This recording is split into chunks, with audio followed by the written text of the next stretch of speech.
My name is Zipporah Nyangara Mombi. I'm a psychologist and also the executive director at Haven of Dreams. When you're talking about femicide and gender-based violence, it's all about numbers until we start naming and mentioning the names.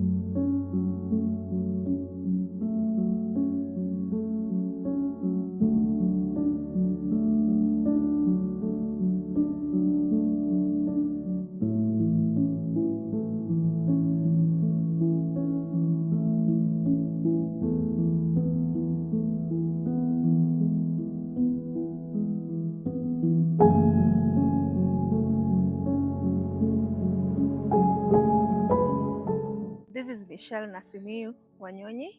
I work with Midriff Human Rights Network. I'm a gender advocate, and today we are here at the town hall to see the exhibition on femicide. And from my view, it's so sad to see that so many women, their lives have been taken away, and their hopes being killed by perpetrators in the society. And from what I've seen from inside is that for us to fight femicide in our community and in our societies, it is very important for us to start with a prevention mechanism or prevention measures more than even talking about these cases when they have already been done. And on prevention measures, it's good for us to bring on board the male child or the male gender on the table to have conversations around how to protect our women, how to protect our sisters, how to protect our girls or our children in the community.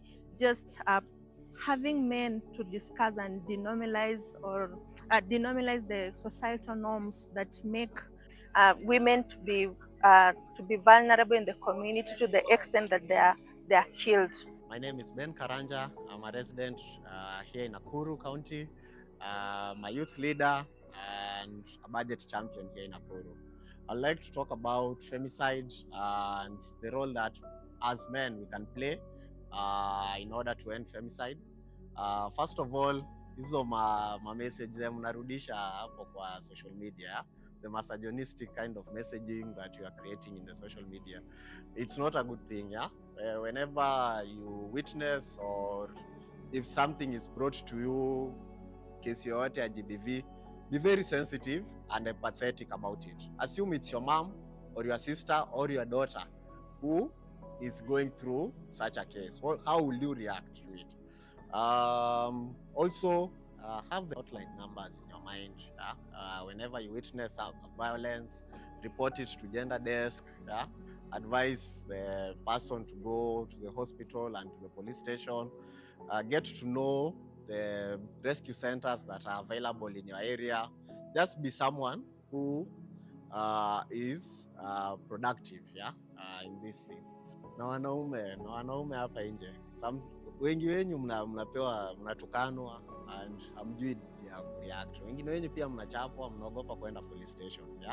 I know it's not a norm wanaume kwenda police station kureport ati ameabuziwa, but now we have a gender desk which is working. Let's go there, report our cases. If at all you need any counseling, counseling is something enye African bado hatujaichukua, but it's something which is working. In case you are going through trauma, in case you have unresolved issues, make sure you deal with them with a counselor.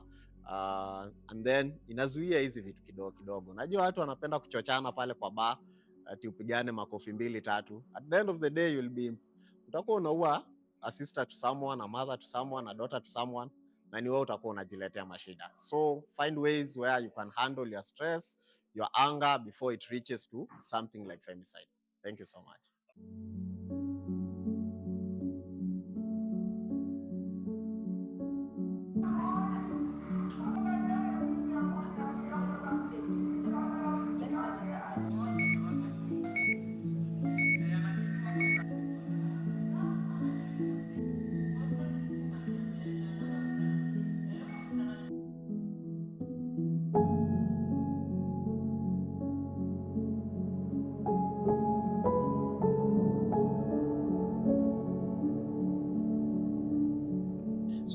that aspect of the policies that we have in the country that are so closing in on people accepting responsibilities of what they have done. So a perpetrator will always want to get a point where they argue out every case by justifying whatever they did so that they get cash bail, which is probably maybe 30 Gs, which they can give like 2-3 people, and they get the cash bail, and then they go out and start having the case from outside, which leads to a lot of other things. These people can run away, they can threaten witnesses, and so on and so forth. So this is the reason why the country is failing. If there was a way that it would be easily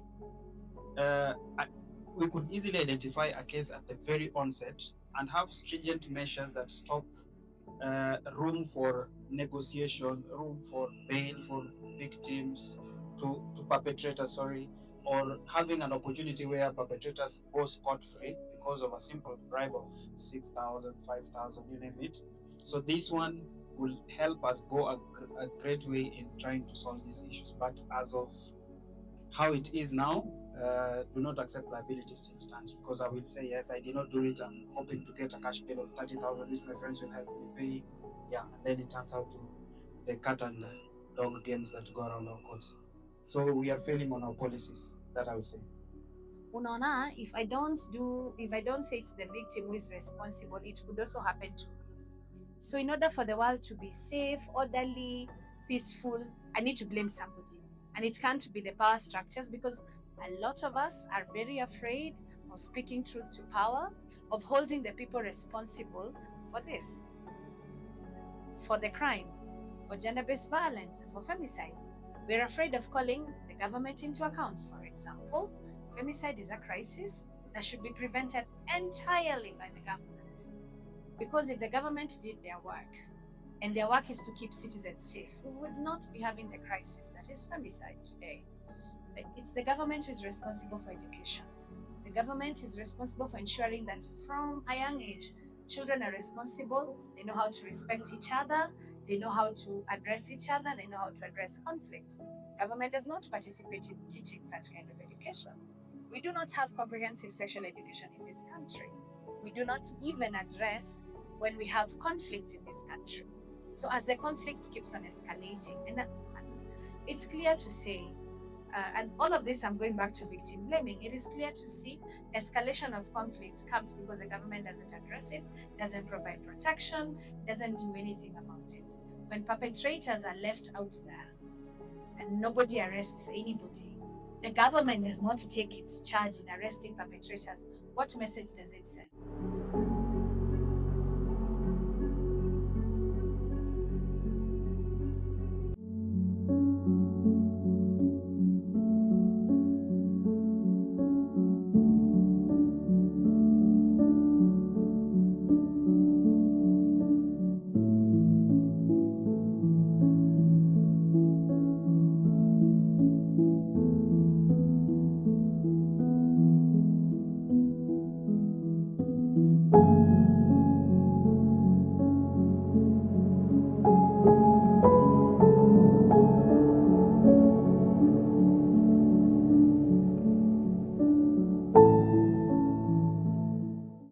So my name is Gladys Kamuren. I'm the Chief Officer, Gender, Social Services and Inclusivity in Nakuru County. And today I want to speak to the issue of GPV and femicide, a case that is on the rise in this country and also in our county. And today I just want to, together with the partners that we've been having a discussion, want to talk about this issue that is really an issue that is of concern, especially this particular time. So ours is to sensitize the community on how to deal about this issue of femicide and GPV. We realize that there are so many factors that contribute to this. Most of it is social, traditional norms, and economic, legal factors, and many others. And we want people to be aware that whatever the situation, wherever the case, you are not supposed to hurt the other gender. You are not supposed to kill or maim the other gender. So today, as a gender officer, we are struggling with a lot of issues, especially when now reported to us, and we find that there are so many other issues that needs to be fixed before we even get solutions to these issues. One is that we need to have the legal aspect being fixed, because the cases of GPV, when they stay in court for too long, then the survivors or the victims tend to forget about them and move on with life. And that way we will have deprived this person a justice or a way of healing. So I want to say today that we need to fix the judicial systems. We have highlighted so many issues that if fixed, this issue of GBV can be reduced. We need to fix the issues of national budget as well as county budgets on GPV. We need to also talk to the community sensitization. We need to do empowerment for women. So we want people to live in harmony. Actually, that's what we are saying. We want people to understand one another and control their anger, control their temperaments, so that the community and the society can live well. So ahead of the 16 days of activism that is coming, we are sensitizing the public that we are also going to go around doing a sensitization on the 16 days so that we try and reduce this menace of GPV and femicide. The Department of Gender and Social Services in Nakuru County is doing quite a lot in mitigating these issues of GPV. One of the factors that we are doing is that we are doing a lot of sensitization, creation awareness, and we are doing a lot of tracking of the cases. And this way, we have done an information management system that is going to help in reporting and tracking, referring, and data collection of the cases of GPV. So this system, when you want to access it, you simply get your smartphone, go to Google, type nakuru.org.ke, nakuru.org.ke. Then it gives you the form. You can fill, you can report a case, you can follow up on a case. Yeah. So once you have filled that form, then the form is no longer yours or for the survivor. It comes to our department, and we are able to assign a case manager who will follow up on the cases of GPV, way from reporting to prosecuting to referrals, all the way to the termination of the cases. So that line is very important, or the link nakuru.org.gpv stroke GPV, nakuru.org/GPV. You can also report to 1195, that is the national toll-free number that collects GPV cases.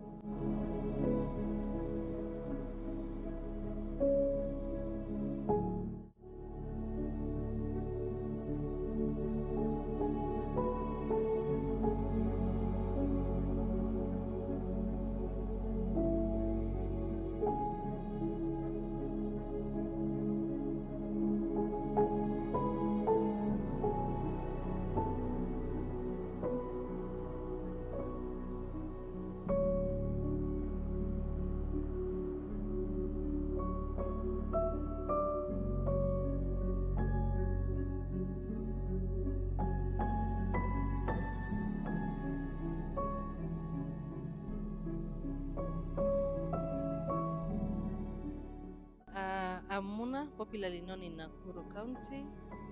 My mother and father call me Maimuna Mwinyi. I'm a human rights defender and a paralegal. Today, I was so privileged to be part of Maskani tour here in Nakuru, just to see, reflect on the cases that have been ongoing on femicide. Indeed, we really have a very big gap. Hello everyone, my name is Robert Imo. I come from Nakuru. I represent a civic organization. I work with tribeless youth. One thing ningependa ku-appreciate Maskan kwa sababu ya kuleta hii exhibition Nakuru, because most of the time, most of the people from Nakuru County, they always watch these things of femicide in TV, and there is no that reality yenye nawakujia. So through this exhibition, I believe that most of the people, whenever they come through, they go through the process and watch whatever is happening to our ladies. Actually, it sinks deep in their hearts. So because of this, actually, I would like to urge men, because it is most of the time almost 80% to 90% people who are affected by femicide, it is ladies. And I would like to urge men kindly, let this thing sink in our hearts, let this reality come in our hearts. I would like you to assume that you have a daughter and one day your daughter has gone through femicide. For example, umepata mtoto wako ameuliwa, how will you feel? And the perpetrator is a man, how will you feel? Let people be empathetic. Let people be mindful of what they say, of what they write, and how they handle the persons who are going through violence. That is different forms of violence. Because you can change a situation by just being mindful about how you handle it. It may not, you might de escalate the issue instead of escalating it.